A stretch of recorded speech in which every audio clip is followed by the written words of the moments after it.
位於台南公園路和正覺街口這兩攤傳統的美食小吃，不管蔥油餅或是紅豆餅，都堅持純手工，憑借真材實料和銅板價，虜獲不少饕客的胃。古早味我很喜歡吃，而且很香。這邊的東西好吃，哎呀，口味很大眾化，大家都可以接受。你家是完全手工的，手工。包括蔥都是手工切的，而且是當天新鮮的，沒有隔天的貨。金黃酥脆的餅皮在熱油中煎煮，陣陣蔥香撲鼻而來，令人垂涎欲滴。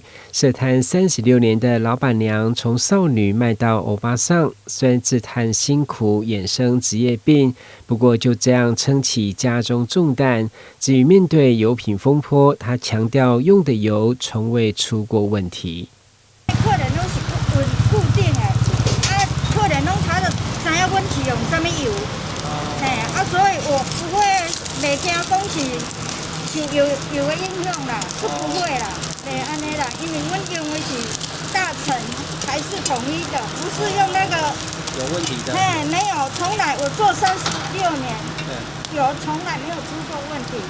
說起路邊攤的蔥油餅，30幾年前15元，至今也才30元。另外，飽滿扎實的紅豆餅，一個13塊，買10還送1，也是在地人從小吃到大的下午茶首選。至於買賣，更令人窩心，就是兩個攤位始終維持老闆專心顧爐火，客人自己投錢找零。這份由誠實築起的經營日常，也令人直呼，這不只是美食，更是台南最美的風景。就比較相信人性吧，對，然後這樣也比較衛生。蠻有衛生觀念的，很不錯。覺得很酷，然後就是很信任客人，這樣子可以自己找錢。生意忙的時候，我要洗手啊，然後又要找錢。就覺得說都給客人，而且這邊客人都很棒啊，都會自己找，就是互相信任。對，互相信任。如果說不夠幾塊錢，那個都無所謂啊。很多年輕人他不要零錢啊，我都跟他講說賺錢不容易，不可以不找啊。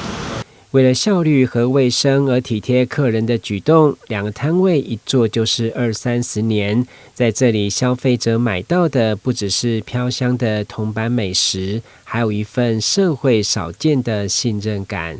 記者郭文吉台南報道。